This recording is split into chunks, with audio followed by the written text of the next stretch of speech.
All right, so first off, give all praise to Yahweh in the name of his son, Yahweh Shai, in the name of the Holy Spirit. All right, double honors to my elders, apostles, and the bishops of Great Millstone, otherwise known as GMS for short, but also known as the Prophets of Doom. All right, these are where I have learned this truth and where I am still learning this truth.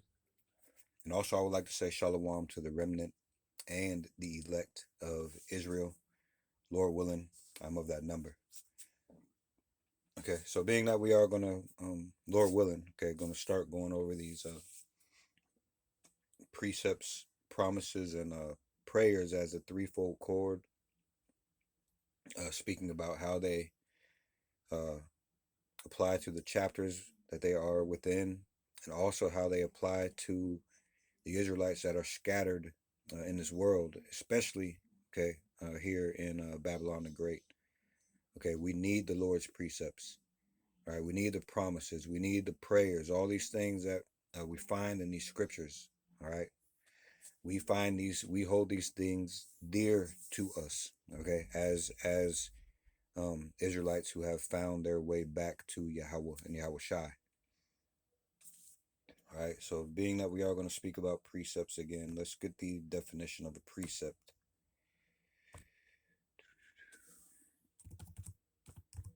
Okay, define precept.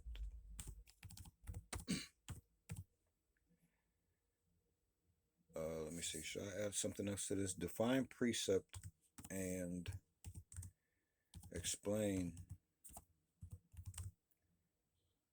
how important or detrimental, I'll put detrimental, how detrimental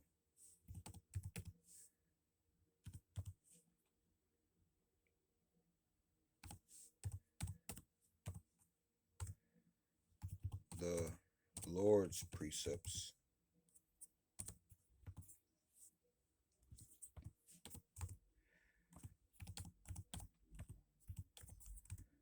are to his true followers. I'll put it that way. Let's just see what it comes up with. Okay, so again, define precept and explain how detrimental the Lord's precepts are to his true followers. All right, so let's see what it says. All right, it says a precept is a commandment, direction, or general rule intended to regulate behavior or moral conduct. And it's important that we find these things, all right?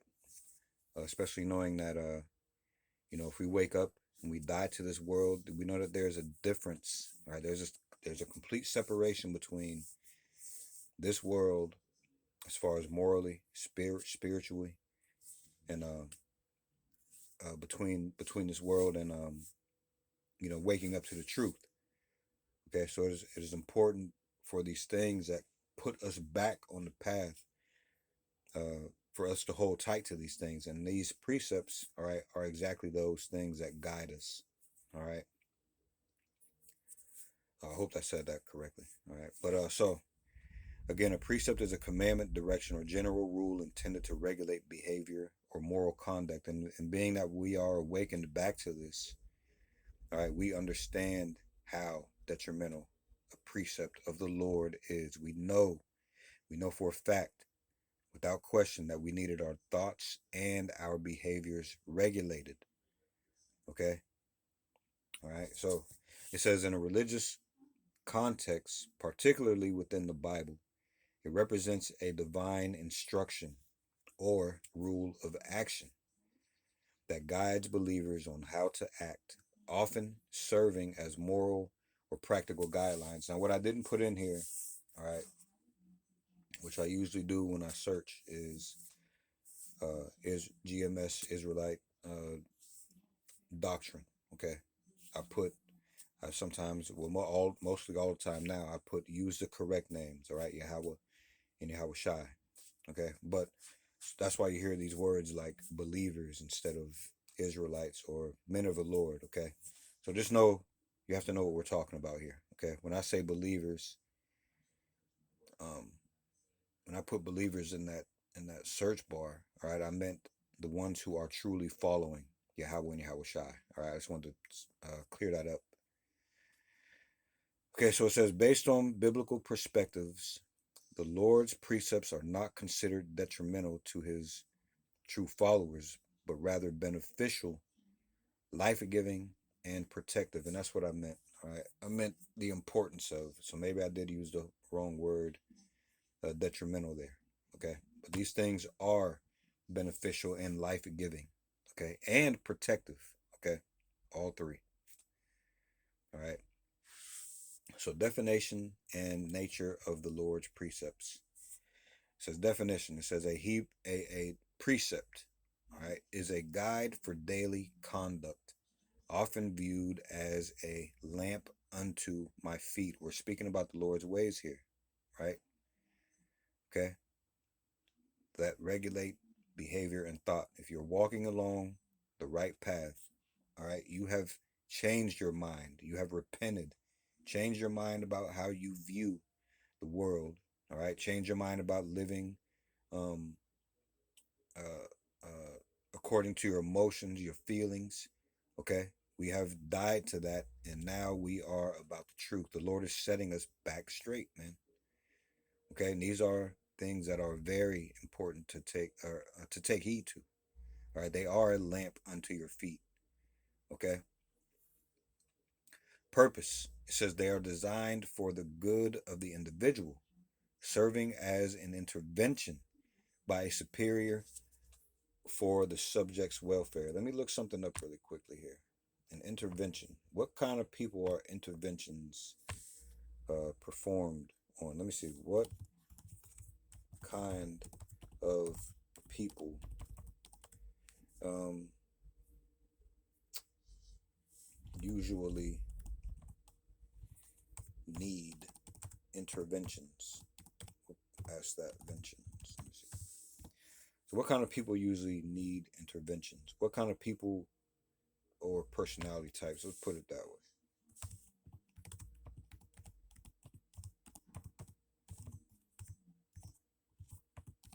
way. Okay.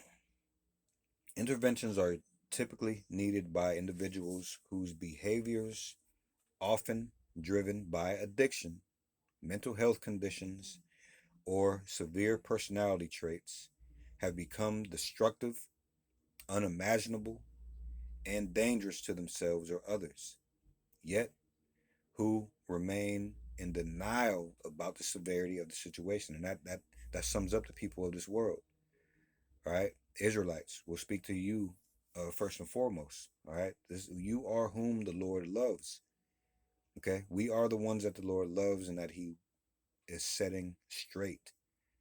Okay, because walking in a world that is given to the wicked. All right, Job 9:24. All right, we suffer through addiction to the wrong shit. We suffer mental health conditions because of being told to live a certain way or forced to live a certain way. Okay, we're told lies constantly about the Lord, man. Okay, we have become destructive. Okay, unmanageable and dangerous to ourselves and other Israelites. Okay, and we remain in denial about the severity of our situation. And I mean that mostly. Okay, for the most part. Again, there are one third, a remnant here in America. Okay, who are taking heed to the Lord's precepts and turning. Okay, not no longer in denial about the condition we were in before we learned the truth. All right, we have when we were outside of the precepts, the ways of the Lord. All right, we were unmanageable. We were just like brute beasts. Okay, so we do need an intervention, which is what these precepts act as. All right, they regulate thoughts and behaviors. Okay, and for the men of the Lord, for the people of the Lord, all right, they put an end to this, to these things. Not outright because we are still in the flesh, okay, but mentally we try to walk towards these precepts, these laws, statutes, and commandments to the best of our ability, okay, to reach their purpose.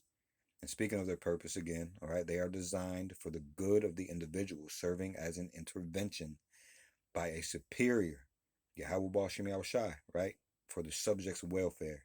Everything he tells us is for our benefit. Okay, everything he tells us for our benefit. Just a quick example that I've given a lot over this, or thought about a lot over this past week, especially, and even before that, right? But the intervention or the example of Lot's wife.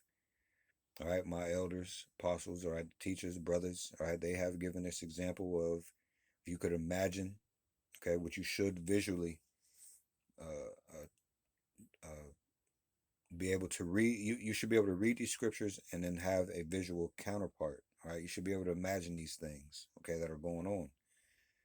So if you look at the example of Lot's wife, all right, she was told not to look back. Okay, now if you can imagine a force field at her back, and then she turned, right? She disobeyed and turned. She turned that force field too, all right, and got messed up. All right, so we may not know the exact reasons why the Lord tells us to do everything that He tells us to do, but we know that they are for our benefit, man. Okay, again, the purpose of these precepts, they are designed for the good of the individual, serving as an intervention by a superior for the subject's welfare. Now let me see. Let me look up something really quickly here.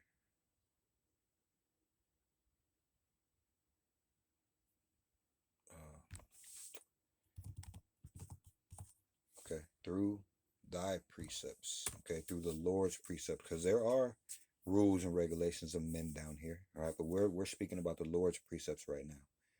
All right, Psalm 119 and 104. Through thy precepts, I get understanding. Okay, understanding of what? Understanding of what the Lord demands of us, commands of us. Okay, understanding of what the Lord means when He tells us certain things. All right, we understand that He is for us. All right, we understand that He tells us these things for our benefit. So, to the best of our ability, we try to apply these. All right, we rehearse the righteous acts. Okay, but Psalm 119 and 104 again. Through thy precepts I get understanding. Therefore I hate every false way, because every false way is going to lead you into a condition where you need an intervention. All right, an intervention from the Lord. And you can either get it through these precepts now to the best of your ability. You can get it through the example of the brothers, the teachers, all right, the understanding that's given to you, even through our forefathers, okay? Or you can get this intervention through the fire that's coming here, all right? Whether that be fire from the thermonuclear missiles, intercontinental thermonuclear missiles, or you can get it from the chariot lasers, man. Either way, there is going to be a intervention, all right? Characteristics. It says the Bible describes them, again, speaking about precepts, as right and a source of joy as they keep followers on a path of righteousness. All right, that's true. Okay, how precepts benefit true followers. It says protection and life. It says precepts are described as a source of spiritual and physical vitality, preventing believers from slipping. All right, and it's so easy to do. Okay, one little thing can throw your trajectory off, which means that you won't land in the same target destination, right? So it's important, all right, to make sure you're not slipping. All right, examine yourself. Okay. It says understanding and direction. It says they provide wisdom, offering a light to guide followers' actions. It says they bring joy to the heart and help restore individuals, returning them to a right relationship with Yahweh and Yahweh Shai. All right. Um, so let me see. The perspective on detrimental effects. So they're going to take that word that I misapplied, and they are going to clean it up a little bit here. Let's get this. While the precepts themselves are intended for good, The process of following them can involve challenges that may feel detrimental to a follower's earthly comfort. And that okay proves that you need to separate, or that's telling, okay, that shows that you are pointing towards the fact that you are going to need to separate from this place, man. Get out of that comfort. Okay, that's what this is all pointing to. All right, requires sacrifice. It says following Yahweh and Yahweh Shai's precepts can require an asceticism, ASCETICISM.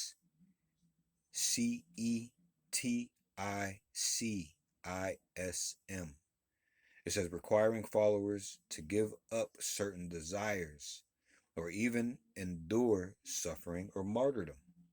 Yes, we are going to face this. All right, the Lord had to go through adversity. How much more are we going to go through that? All right, we are not greater than the Lord. All right, we're going to have to follow in these same footsteps. Maybe, I mean, there's no maybe about it. Not exactly the same, but we're going to hold some of those traits uh, that the Lord had, the marks of Yahweh Shai, all right? The marks of being in this truth and not being accepted by the world, all right? The persecutions, okay? All of this we are going to have to go through, okay? It's just a part of being in this truth, all right? So demands obedience. This is what a lot of you Israelites are afraid of, man, all right? Obedience. It says it requires a complete, often challenging commitment to doing Yahweh and Yahweh Shai's will over one's own. All right, and that's very important too. All right, we've been walking in this way, the way that we quote unquote choose to go. Okay, and we're still in the same position, still displeasing the Lord, still walking away or contrary to the Lord. What is that getting us? All right, we have to know that the Lord's way is what matters. Okay, that's the way that we need to go. Period, point blank. So it says in summary, from a biblical standpoint, the Lord's precepts are a blessing and not a burden, aimed at directing believers towards true freedom and away from destructive behavior. And we always used to say on this channel every time that if you are not in this truth, you are on the boulevard of broke dreams. You are headed towards death. Okay? That's just the skinny of it, man. All right, so let's go here and talk about let's get a precept, okay? Precept. The precept is going to be Psalm 34 and 13. And remember, we're going over precept, promise, prayer, tie all these things together and show what they should mean, right, to the Israelites of the world, but and especially, all right, here in Babylon the Great.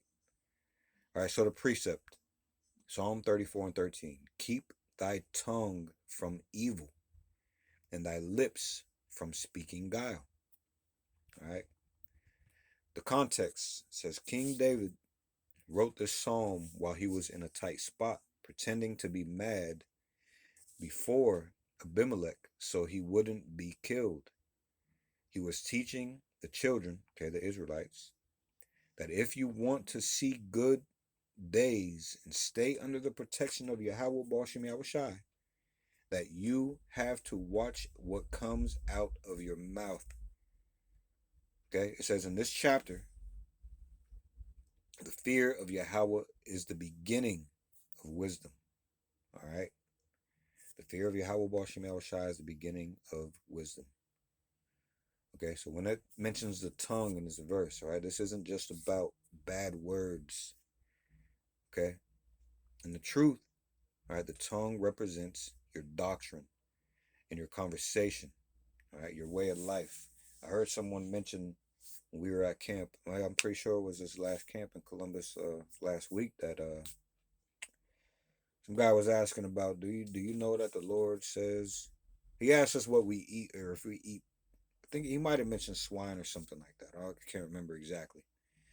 But he said, do you know that the Lord tells you that, you can eat anything you want to, and because he made it, because the Lord made it, and it's good to eat. Basically, in so many words, this is what he was saying. But the verse that he was taken out of context is, uh, let me see if I can find it really quickly here. It's not what goes into a man, but what comes out that defiles him. All right, let me see.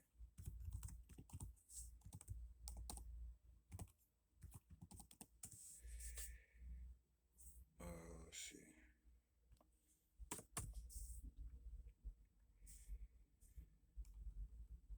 Uh,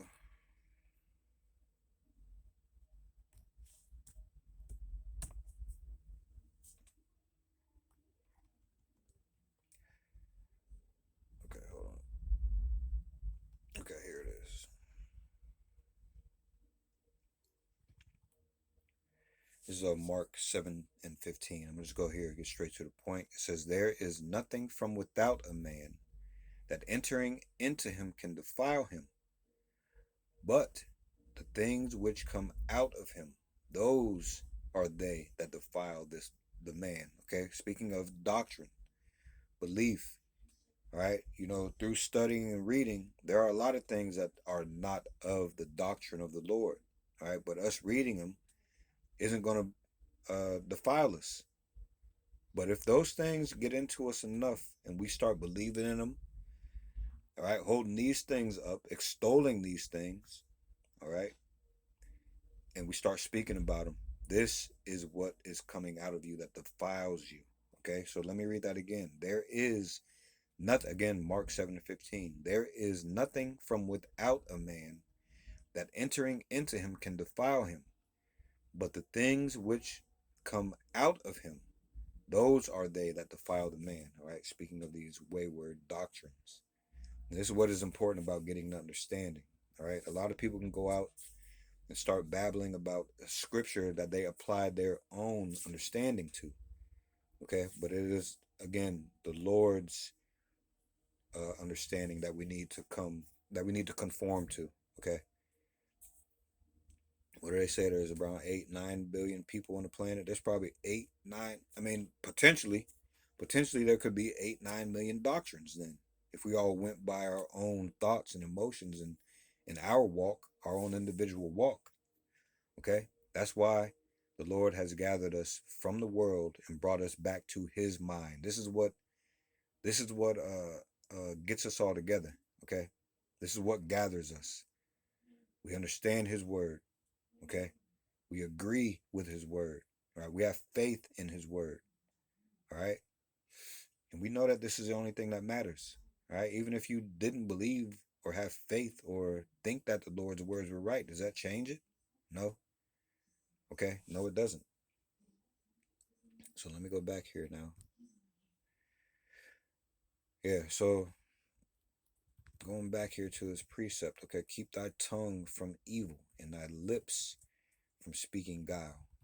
All right, the tongue, again, isn't just about bad words, okay? In the truth, the tongue represents your doctrine and your conversation, okay, your way of life.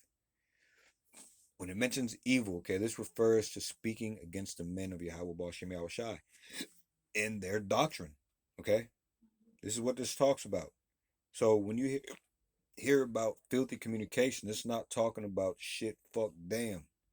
It's talking about the words that come out of your mouth that are contrary to the Lord's words and what He meant by them, okay? And you won't know unless you read and study. Again, that's two other things, two other precepts, all right, that you need to take heed to. Read, study, ask questions, listen to the correct men, all right? So again, the evil. This refers to speaking against the men of Yahweh Ba'Shem Yahweh Shai, right? Pushing false doctrines also, or complaining against the spirit, right? Complaining that we're telling you the truth. What kind of sense does this make, man? Okay? You want to argue against the truth and tell us what you think these things mean. When it tells you, don't lean on your own understanding. All right? That's what has gotten Israel messed up from day one. Leaning on your own understanding, thinking that we know better. Okay? We need to get out of that. All right? So now when it mentions guile, all right? This is deceit or trickery. All right.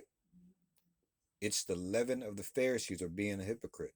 Okay. Also, okay. It means being double minded or snakish in your dealings with the brotherhood.